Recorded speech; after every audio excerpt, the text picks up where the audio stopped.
Okay, here's the thing. I wasn't expecting to get hugged within 10 minutes of arriving, but there I was, standing awkwardly in the cabin doorway, trying not to let one rip as Timothy Baxter, the very person I've been trying not to think about for the last 3 years, wrapped his annoyingly perfect arms around me. "Ah, Sean, you made it, huh?" he grinned, holding on just a second too long. "Yeah, I made it alright. Made it right into the most uncomfortable situation possible." See, I've always had a thing for Timothy, and by thing, I mean a full-blown can't stop staring, why is he so ridiculously hot type of crush. But of course, I had to stuff those feelings down because, well, he's my best friend's older brother. And crossing that line, major no-no. For me, at least. I pulled back from the hug, already feeling my cheeks flare. Yeah, I made it alright. Good to see you, Tim." I'm sure I looked like I was on the verge of a meltdown, but Tim didn't comment on it. He just gave me that stupid smile, the one that he told me he knew exactly what was going on and was going to ignore it still. Meanwhile, Chris, completely oblivious to the Cold War his brother was waging, strolled in casually, his eyes never leaving his phone screen. "Heads up, Sean. Melanie's dad had a work emergency pop up, so she'd be joining us later. You and Tim are gonna have to share a room for the weekend." My brain short-circuited for a moment. Share a room? With Timothy? Yeah, no. Chris was already out the way he came, the cabin groundskeeper hot on his heels. Tim chuckled as he clapped slowly. "Looks like we're roommates." I guess I tried to laugh it off, but inside, I was 100% not fine. Sharing a room with Tim was a bad idea, a very bad idea, and yet there I was, stuck in a cabin for the weekend with the one guy I'd spent way too long trying to ignore. This trip was about to get way more complicated than I bargained for.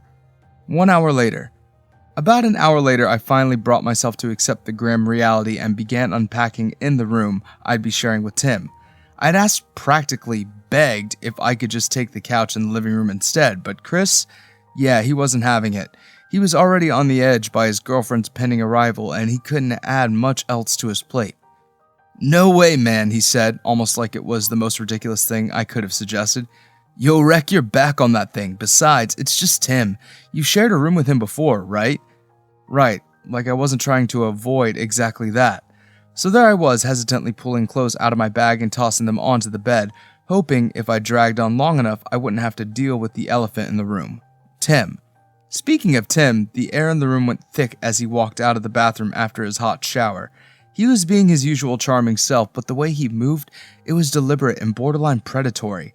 I was mid-fold holding one of my shirts when I felt him brush past me. Not once, but twice. It felt intentional, like he was testing the waters or something. I didn't say anything though. Maybe it was just in my head. Then he shattered that notion by chuckling this low teasing sound that almost made me shiver. "Looks like we'll be real cozy, huh?" His voice was smooth. Too smooth. I swallowed hard, focusing way too much on folding that damn shirt. My brain spun out with a million thoughts. Was he messing with me? Did he know how he made me feel? But it wasn't just words. You see, while I was bent over shoving my stuff into the bottom drawer, Tim leaned over to help with something I didn't even ask for. And that's when I felt it. His fingers grazing the inside of my arm, just a light touch, but it lingered way longer than necessary. I froze, my heart raced, and when I glanced up, his eyes were locked onto mine. He was way too close. It was the kind of close that made it hard to breathe, where you could feel every shift in the air between you. His shirtless body hovered near, all casual, like this wasn't driving me up the wall. We held that eye contact for a second, maybe longer, before I quickly looked away so he didn't see me blush like crazy. Tim just smirked, clearly amused by my reaction. "Relax, Sean," he murmured. "I don't bite, unless you want me to." I stammered, something incoherent, and backed away, my mind in absolute chaos. I needed to get a grip fast. Later that night. The events leading up to the first night were nothing special. We had all explored the surrounding forestry by evening and enjoyed a hot meal by the fire. You know, precisely the kind of things people would get up to out here. Things were going so well, I had almost forgotten Tim was in the mix. He didn't join us for our little exploration. He hung back with claims he had a bit of work to get to. I didn't care if he was lying or not. I was just happy to put some distance between us. My emancipation was short-lived because later that evening I found myself lying next to Timothy in the bed, my mind racing as I stared at the ceiling. Sharing a bed with him wasn't exactly something I had prepared for, at least not in real life. Yet here I was, and Tim didn't seem the least bit fazed. It was as though he had spent my time away familiarizing himself with every square inch of the room. He flopped down next to me, stretching out like he owned the place. "So, when are you going to tell me about your little adventure earlier?" I shrugged. "There's not much to tell. The groundskeeper just showed us around. He took us to the foot of some cliff and then we pretty much hiked back. There wasn't much to tell. It was one of the reasons I had enjoyed the evening so much. There was no drama or ceremony involved." Unfortunately, that was nowhere near enough for Tim and his rambunctiousness. He rolled over, bringing his face within an inch of my nape.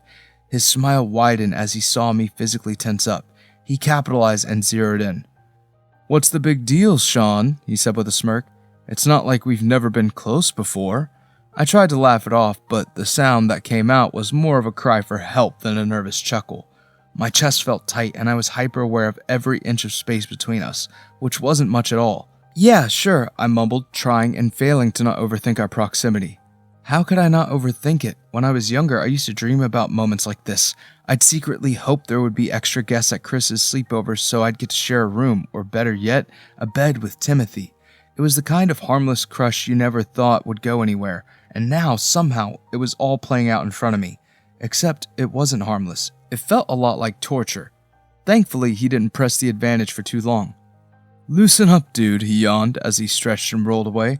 As we settled in under the covers about an hour later, I finally tried to give myself some much-needed space, pressing as close to the edge of the bed as possible without falling off.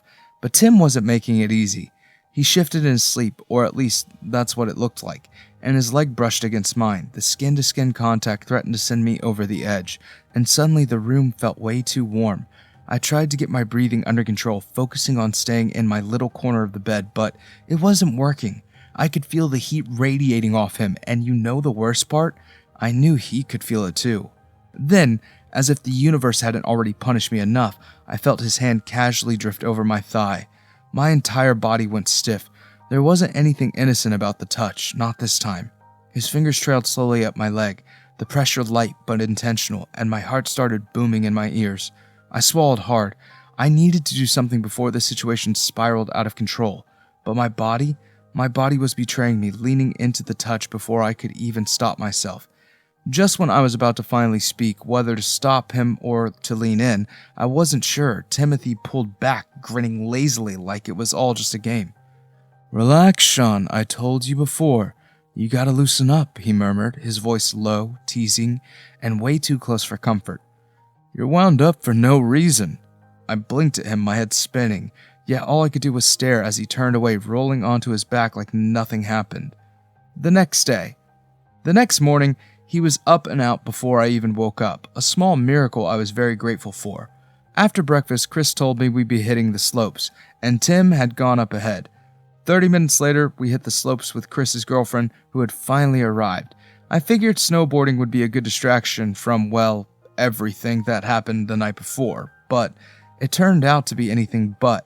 When we eventually met Tim in the mountains, his sinister smile was a clear indication that he had no plans of making my life easy by any means. He kept finding excuses to be close to me, adjusting my gear unnecessarily, his hands lingering a little too long on my hips or brushing against my lower back. Every time I turned around, there he was, flashing that damn grin of his. And when we took breaks, Timothy's eyes were always on me. It was like he was waiting for me to make the first move, like he knew what he was doing to me and was just daring me to react. I couldn't stop the confusion swirling in my head. I wanted to push back, to tell him to cut it out, but I couldn't deny how much I was drawn to him. The attraction was undeniable, and honestly, part of me was too curious to see where this was going, even if I was spiraling fast. At one point, while we were skiing, Timothy accidentally veered off course, crashing into me. We tumbled down together, sliding through the snow, limbs tangled. I almost passed out when we finally stopped, and I realized he was hovering over me, his body pressed roughly against mine. Our faces weren't too far apart, and all I could feel was the warmth radiating from him, despite the freezing snow beneath us. For a second, time stopped. His eyes flickered down to my lips, and my pulse shot up. I should have pulled away, should have said anything, but I couldn't move. The temptation to lean into him was overwhelming, and the tension was unbearable. But before I could do anything, or even think, Chris's voice rang out, breaking the moment. "Yo, what the hell happened to you two?" He was laughing, completely oblivious. Timothy flashed that casual grin again, pulling away from me and brushing the snow off. "Just showing Sean how it's done," he teased, his voice a little too smooth. I scrambled to my feet, trying to act as casually as I could, but I couldn't shake the feeling of his body pressed against mine. It took a while to shake off, and I was glad when I finally did. I didn't understand how what was supposed to be a relaxing trip was putting me under such pressure. Nevertheless, it was just this weekend. I just needed to endure it until it was all over. Later that night, I found myself looking forward to nightfall more than I ever had before, and one would like to think that it was because it meant that this nightmare was close to an end, but I wasn't entirely sure. At this point, there was a very small part of me that was almost interested in Timothy's antics. I was ashamed to say it, but it was true. After dinner, Chris suggested we all hit the hot tub to relax after the day on the slopes. I immediately knew it was a terrible idea. Being that close to Timothy with all the tension already building between us was basically asking for trouble. My feelings be damned. I ultimately agreed to it since Chris would be there too. I figured it was safe enough. Turns out I was wrong. Chris didn't end up joining us. His girlfriend needed to go into town for something, and after waiting for over 20 minutes in the hot tub, Tim and I gave up on him showing. So there I was, alone in a hot tub with Timothy. Naturally, without Chris to act as a buffer, things got intense fast. The water was warm, but the way Tim kept brushing his foot against my leg under the surface made me feel like I was burning up. Every time it happened, I pretended not to notice, except how could I not? The guy was being awfully bold. As the conversation drifted from casual small talk to something more personal, Timothy moved closer, so close that our thighs were almost touching. "You know," he said, his voice low, "I've always liked you, Sean. You were always the grounded one in your little friend group." The words hit me like a sucker punch, but before I could even begin to process them, I felt his hand on my knee. It started slow, fingers tracing up my thigh and sending me into overdrive. I was immediately parched, and despite knowing I shouldn't be encouraging him, I found myself admitting, "I like you too, but nothing can happen between us." Timothy just chuckled, clearly amused by my feeble attempt at self-control. He leaned in closer, his breath on my skin. "Are you sure about that?" he whispered. He didn't give me a chance to reply or even think. He brushed his lips against the side of my neck, just a light testing touch, but it was enough to completely unravel me. I didn't mean to, but I leaned into it, giving in for just a moment. His lips were soft against my skin. It easily surpassed anything my mind could have cooked up. Without even realizing it, I turned my head and our mouths met in brief but heated kiss that left me breathless. As quickly as it started, I pulled back, overwhelmed. My heart pounded in my chest, my mind racing in all directions. I couldn't handle it, not with everything spinning out of control like this. I need to go," I stammered, stumbling out of the hot tub. I didn't wait for Tim to say anything. I retreated back to the room. We kissed. What had I just done? The next day. I don't know how Timothy interpreted what happened between us the previous night. I woke up to find him gazing at me as he slowly got dressed. "Morning, sunshine. You sleep good?" He winked at me as he threw his jacket on. I buried my face into my pillow and groaned. I had kissed Chris's brother. I felt like utter crap, and not just because I had kissed him, but because I found myself needing to kiss him again. Speaking of Timothy later in the day, I found out just how much things had changed between us. He was no longer bothering with subtlety anymore. His touches were more frequent, bolder, and his comments, they left no room for interpretation. He wanted me, and he didn't care if I knew it. I was caught in a mess of conflicting feelings. On one hand, I wanted him just as badly. Every glance, every touch made my pulse race. But on the other hand, I felt like I was betraying Chris's trust. He was my best friend, and Timothy was his brother. I couldn't just cross that line, could I? Chris, still in the dark about what was happening, only made things worse. I tried to casually bring up Timothy's behavior during a private walk after lunch, dancing around the details. "Do you ever feel like Tim is, handful with all the flirting?" I asked, not quite knowing how to frame it, but hoping Chris would pick up on the hint. Chris just shrugged, laughing. "That's just how he is. He flirts with everyone. Don't let it get to you too much. I personally try to just tune him out." His reply only frustrated me more. Chris, once again, was brushing things off like it was nothing. I wish he could somehow understand my dilemma and how much I was sacrificing for him here. Later that afternoon. It was my turn to make dinner that evening, so I thought I'd get an early start, seeing as I didn't have much going on at that moment. I wasn't aiming for a 5-star gourmet meal, I was simply going to make spaghetti and meatball sauce with some of the leftovers from the fridge. 30 minutes into my task, I could have sworn that I'd be done with my cooking by at most 6 p.m., smoothly. And I must have jinxed things because the next thing I knew, Timothy appeared beside me, leaning against the counter with that familiar smirk. His eyes were locked on mine, and I could feel the heat rising in my face. "I wondered where you were. Never thought I'd find you behind the burner," he casually said, trying to strike up a conversation. "I'm really busy, Tim. Can we do this another time?" I tried to put some steel in my voice so he'd get the message and hopefully back off. Timothy looked amused. "Too busy for me?" he taunted. "That just won't do." He reached out to place his hand above mine, but I quickly drew it away. The kiss and my betrayal still very fresh in my mind. "Why are you hesitating?" he asked, his voice low. "You said it yourself. You like me. So, what's really stopping you?" Chris was perplexed. I swallowed hard, fumbling with the utensil in my hand. "I can't do this to Chris. It's an unwritten rule," I mumbled, feeling ridiculous the second the words left my mouth. Timothy laughed. "That's the dumbest thing I've ever heard. Chris is having fun with his girlfriend right now. Why are you so focused on him? Shouldn't you be focused on what you want?" He stepped closer, his hand sliding around my waist. I didn't push him away this time. Tim's grip tightened as he pulled me in, pressing me against the counter. The heat of his body was intoxicating, and despite everything, I found all of my walls dropping at our proximity. "I think you're scared, and Chris is your excuse," Timothy whispered. I'm not scared, I'm just... Timothy leaned down, his lips brushing mine in a hot, needy kiss. It was full of all the tension we'd been holding back, and for a moment, I lost myself in it, letting the intensity take over. My hands found their way to his chest, feeling the hard lines of his body as he deepened the kiss. But just like before, I quickly pulled back, my breath coming in short gasps. "Why are you doing this?" I managed to ask, my mind a whirlwind of confusion. "Is this just some kind of game to you?" Timothy chuckled, shaking his head. "Not at all," he said, his voice softer now. "I've had my eyes on you for a while now, but I couldn't do anything about it because you were with that douchebag Sebastian.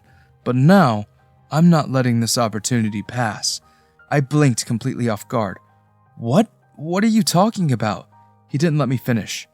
"I overheard you during that sleepover a few weeks ago, remember? You and the others were playing Smash or Pass," he smirked. "Ever since you said you'd smash me, I haven't been able to get the idea out of my head." I stared at him, dumbfounded. "You did a terrible job eavesdropping then," I shot back. "If you'd listened to the end, you would have heard me say I couldn't go through with it because you're Chris's brother." Timothy silenced me with another kiss, this one a lot more delicate than the first, and I couldn't help but be drawn to it. Suddenly, the kitchen door flew open and we both jumped apart like guilty teenagers caught red-handed. I barely had time to register what was happening when Chris, of all people, stood there in the doorway, wide-eyed and completely speechless. "Oh, hell no," Chris finally muttered, his voice low, and for a split second I wondered if I could just sink into the floor and disappear. "Really, Tim?" he continued, his voice rising. "You're making out with Sean? Seriously?" I didn't know what to say. I was frozen, still catching my breath from the kiss, and all I could think was, crap, this is bad. Timothy was standing there, leaning casually against the counter like we hadn't just been caught in the middle of, well, whatever that was. Chris stormed into the room, eyes blazing. "What the hell, man?" He pointed at Timothy, then looked at me. "You're my best friend, Sean. I can't believe this. You should know better than to get mixed up with him." His finger jabbed in Tim's direction, and the frustration in his voice hit hard. I opened my mouth to say something, anything, but Chris didn't give me a chance. "He's going to break your heart," he said, exasperated. "Tim's always been like this. He gets bored, he'll mess around and leave you hanging. You're not just some fling he can play with." I felt my stomach churn, and honestly, I wanted to disappear even more now. "Chris, it's not like that," I stammered, trying to defend myself. "It's not." But Chris waved me off, not hearing any of it.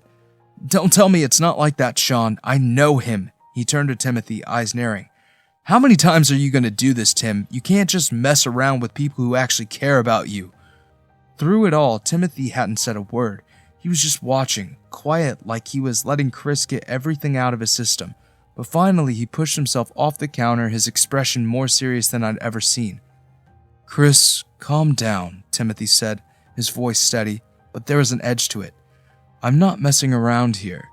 Chris looked at him disbelieving. Oh, come on, what am I supposed to believe this is different? That you actually care about Sean? Because that's not your style. I do care about him, Timothy shot back, his tone firmer now. More than you think. Chris blinked, clearly not expecting that response. But before he could say anything else, Timothy stepped forward, placing himself between me and Chris. I'm not playing games this time. I pressured Sean into this, alright? And I have no intention of breaking his heart. Chris opened his mouth, but Tim didn't let him get a word in. Yeah, I've screwed around in the past, and I'm not proud of it. But this is different. I'm different. His eyes flicked toward me briefly, and my heart did that weird little jump again. I'm not fooling around, Chris. I want to give this a real shot. For a moment, the room fell into an awkward silence, the tension thick enough to cut with a knife. Chris looked between the two of us, his frustration slowly fading into something softer, something more conflicted. He let out a heavy sigh, rubbing a hand over his face. Look, I just don't want to see either of you get hurt, Chris muttered, his voice quieter now. Sean, you're like a brother to me, and Tim, you're my brother. I don't know if I can trust you not to screw this up. Timothy shook his head. I get it, Chris, I do, but I'm not going to screw this up. Not this time. Chris stood there for a moment, eyes flicking between us, before finally he sighed again, a longer, deeper one. Fine, he said, resignation in his voice. Just be careful, okay? Both of you. Timothy and I nodded, and Chris took a step back, looking a little defeated. Sorry I freaked out, he added, rubbing the back of his neck. I just don't want anyone getting hurt. I exhaled, feeling the tension ease slightly, and Tim finally turned to me, offering a small smile. Guess we got his blessing, he said, nudging me lightly. Chris groaned. Don't push it, Tim. We all laughed, the awkwardness still lingering, but lighter now. Chris shook his head as he turned to leave, muttering something about needing a drink. As soon as the door clicked shut behind him, Timothy looked at me, his smile more genuine this time. You okay? He asked, his voice softer. Yeah, I replied, my mind still spinning from the whole ordeal. I think so. Well, he said, stepping closer, his hand brushing mine. At least we don't have to sneak around anymore. I laughed nervously. Maybe this wasn't as complicated as I thought. Later that night, things between me and Timothy had quickly turned awkward. We both lay in bed that night, eyes wide open as we stared at the ceiling in unison. The tension was still very much there, but now it felt a little off. We didn't know what to do next. Eventually, Timothy broke the silence. How about we head up to the roof and get some air, he asked, peeling himself from the covers, and once we got up there, the voice was genuine. I didn't mean to push you or make you uncomfortable. The night breeze did wonders to calm my nerves. Timothy turned to me. I'm sorry if I came on too strong, he said. I shook my head. It's okay. I didn't mind. I was just caught off guard. This whole thing, it's a lot. He nodded, then asked, So, what happens now? Chris doesn't care if we're together. I let out a breath I didn't realize I was holding. Honestly, it's a weight off my chest. I think I want to see where this goes. Timothy's eyes widened. This was not the reply he had been expecting. Are you being for real? I blushed. I am. Timothy smiled, and before I knew it, he was leaning in again, this time softer, more deliberate. I didn't hesitate. I met him halfway, our lips connecting in a slow, lingering kiss. We stayed on the roof for most of the night, lost in each other, finally letting ourselves enjoy what we'd been holding back for far too long. The next morning, the only thing worse than getting caught kissing Tim in the kitchen was the car ride back home. The trip back was awkward, to say the least. We all piled into Chris's SUV early that morning, the weight of everything that had gone down over the weekend hanging over us like a thick cloud. Timothy sat in the back next to me, and Chris, who was driving, kept his eyes firmly on the road. There was this unspoken tension between all of us, except for Melanie, who was blissfully unaware of the whole situation. She had no problem belting out songs at the top of her lungs, completely oblivious to the awkward glances being exchanged around her. She started playing travel games, throwing out random trivia questions, and challenging us to spot license plates from different states. She was practically a one-woman road trip party, and at first I just sat there in silence, awkwardly staring out the window. But as much as I didn't want to admit it, her energy was contagious. Slowly the tension in the car began to ease. Chris even started chiming in, rolling his eyes but playing along with the games. Even Timothy, who had been unusually quiet all morning, cracked a few jokes here and there, and before long, we were all laughing, as the tension had never existed. By the time we hit the city limits, things felt almost normal again. Almost. When we finally pulled up to my apartment on the outskirts of town, I was the first one to get out. I could feel Timothy's eyes on me, but we didn't make a scene. We said a quiet goodbye, something understated, like we didn't want to draw any attention to ourselves, just a quick exchange of words and a glance that said more than we needed to. Chris gave me a knowing look, one that felt a little lighter than it had the day before. Maybe we were all coming to terms with things. "Take care, man," he said, leaning out the driver's seat to wave. "Thanks," I said, giving Melanie a quick hug goodbye before grabbing my bags from the back. As I walked up to my apartment, I felt this weird mix of relief and exhaustion. The weekend had been intense, and I was grateful it had finally come to an end. I needed time to process everything that had happened. Tim, Chris, the whole thing. I opened the door to my place, letting out a long breath as I stepped inside. Yeah, I was glad to be home. 3 days later. It had been 3 days since the weekend in the mountains, and I was losing my mind. I hadn't heard from Timothy at all. Not a text, not a call, nothing. The worst part, I realized too late that I didn't even have his number. Who does that? Spends an entire weekend tangled up in a mess of emotions and feelings and doesn't even get the guy's number. I spent the last few days wrestling with myself over whether I should just ask Chris for Tim's number, or worse, show up at their place like a complete lunatic. I could picture it now. Me standing on their porch awkwardly explaining to Chris why I needed to see his brother. The thought alone made me cringe. I was walking back from the grocery store, bags in hand still caught up in my internal debate, when I rounded the corner to my street. That's when I saw him. I actually did a double take, thinking I was seeing things, but no. There he was, Timothy, sitting on my porch of all places, a bouquet of flowers in his hands. His face lit up the second he spotted me, and without missing a beat, he got up, walking towards me with that easy smile that had been driving me crazy for the past few days. I couldn't help it.